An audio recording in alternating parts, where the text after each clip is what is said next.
Good morning, student. So today I will deal new topic USAID, United States Agency for International Development.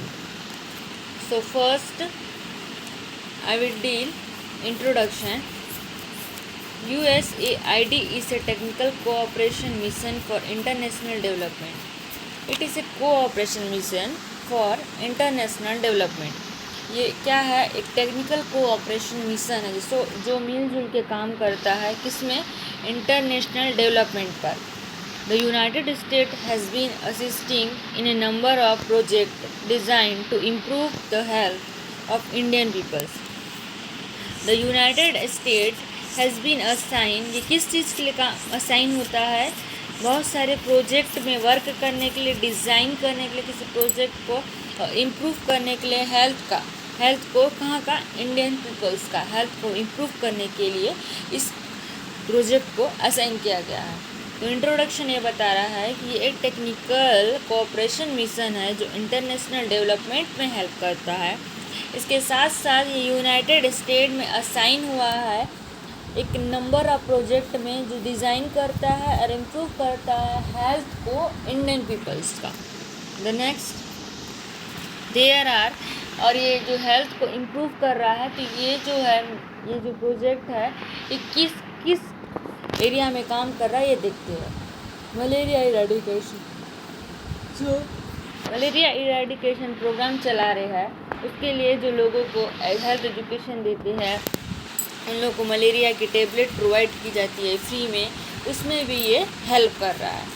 Medical education and related institution. It means medical education means medical college like nursing college, MBBS college, pharmacy.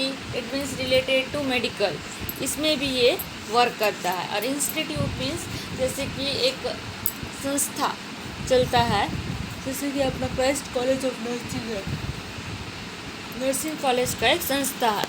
इस type से nursing education में भी help करता है like nursing college में. और health education, किसी भी डिसीज़ कंडीशन, किसी भी प्रॉब्लम को हेल्थ से रिलेटेड एजुकेट करने में भी ये हेल्प कर रहा है. जैसे कि ना बड़े बड़े शहर में क्या होता है, हेल्थ एजुकेशन सिटी होता है, वहाँ पे लोग जाके काउंसलिंग लेते हैं, वहाँ पे भी ये अपना योगदान दे रहा है.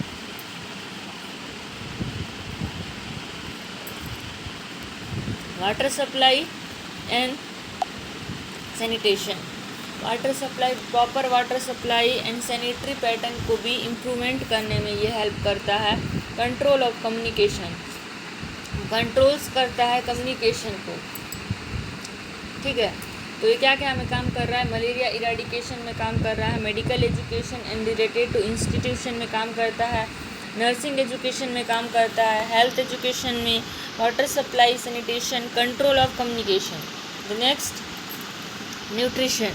न्यूट्रिशनल में भी हेल्प करता है, लोगों को बताता है कि क्या न्यूट्रिशन लेना चाहिए, इससे क्या बेनिफिट्स है, क्या चीज़ नहीं लेना चाहिए, एल्कोहलिज्म नहीं लेना चाहिए, स्मोकिंग नहीं करना चाहिए, ग्रीन लीफी वेजिटेबल्स खाने चाहिए, फाइबर रिच डाइट खाने चाहिए, ये सब चीज़ के बारे में बताता है. फैमिली प्लानिंग में भी इम्प्रूव करता है. जैसे कि कई लोग क्या करते हैं, जो एजुकेटेड लोग रहते हैं वो फैमिली प्लानिंग को बहुत ध्यान देते हैं, तो ये फैमिली प्लानिंग में भी हेल्प करता है.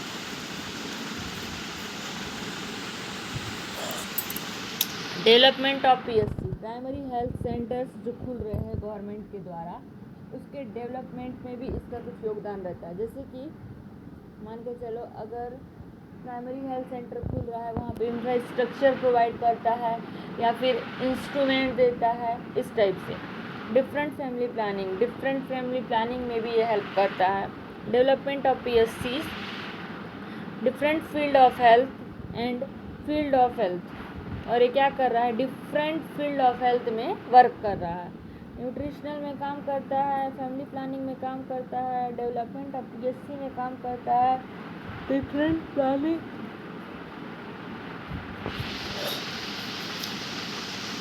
उसके साथ development of PSC, field, different field of health, इस सब चीज़ में हेल्प करता है.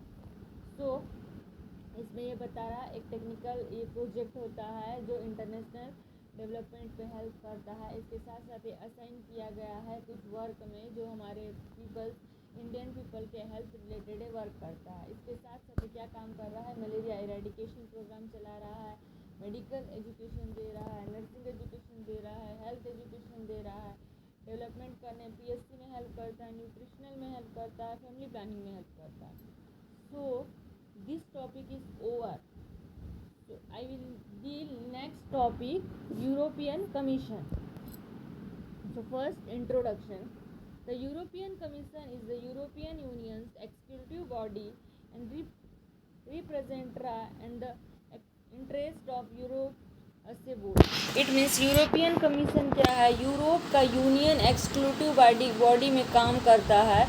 और ये किस चीज़ में काम कर रहा है, यूरोप के लोगों के ऊपर ये काम करता है।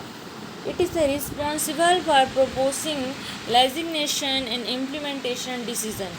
और ये क्या है, किस चीज़ को रिस्पॉन्सिबल कर रहा है, लेजिग्नेशन मीन्स ना, एक तौर पर हम बोल सकते हैं लीगली भी वर्क करता है और मान्यता के साथ काम करता है।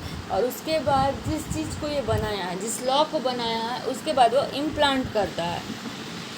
तो इंट्रोडक्शन ये बता रहा है यूरोपियन कमीशन क्या है, एक एक्सक्लूसिव बॉडी है और जो रिप्रेजेंट के साथ काम करता है यूरोप के, और ये रिस्पॉन्सिबल होता है।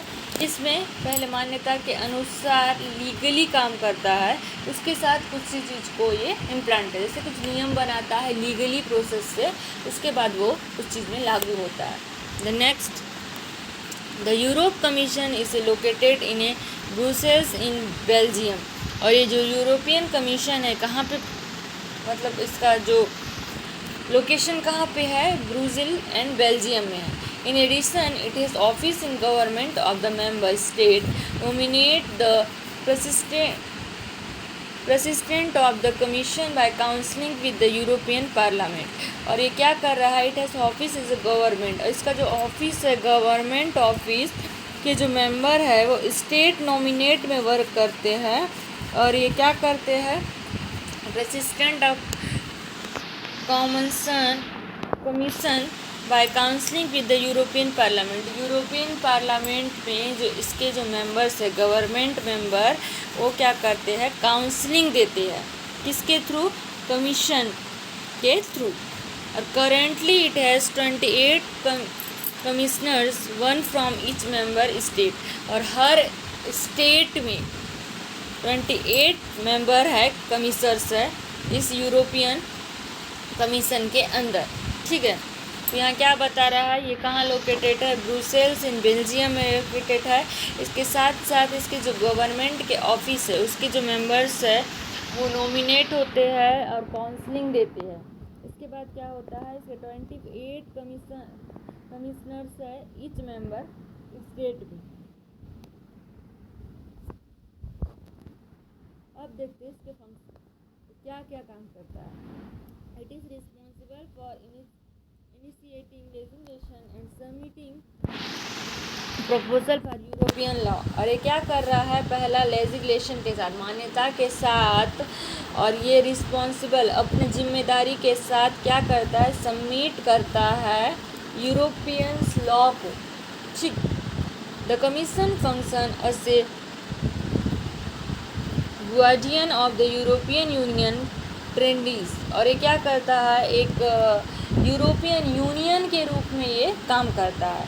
It is responsible for ensuring that the member state apply European legislation. और ये रिस्पॉन्सिबल के साथ जो इंश्योर होके, एकदम बेफिक्र होके, ये ऑल मेंबर्स के स्टाफ को, ऑल मेंबर जो स्टेट के ऑल मेंबर्स हैं उनको लेजिस्लेशन देता है।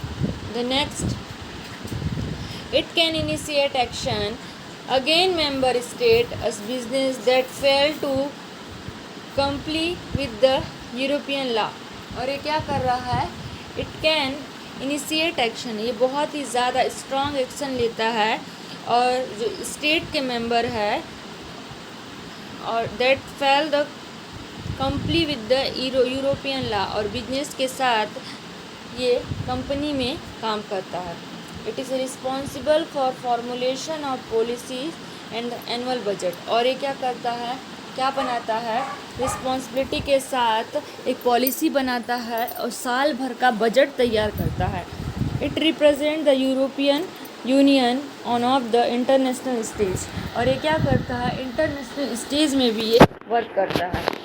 It negotiates trade and cooperation agreement with non European countries. और ये क्या कर रहा है, नेगोटिएट ट्रेड कोऑपरेशन एग्रीमेंट के साथ वर्क करता है। ठीक,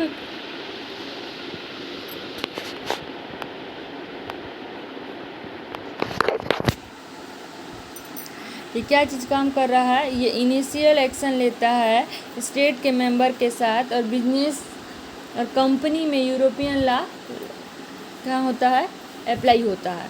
इसके साथ साथ ये क्या कर रहा है, रिस्पॉन्सिबिलिटी के साथ ये पॉलिसी बनाता है और साल भर का बजट बनाता है और ये रिप्रेजेंट करता है इंटरनेशनल स्टेज को।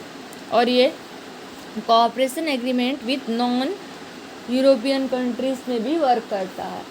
So today's topic is over. Thank you student.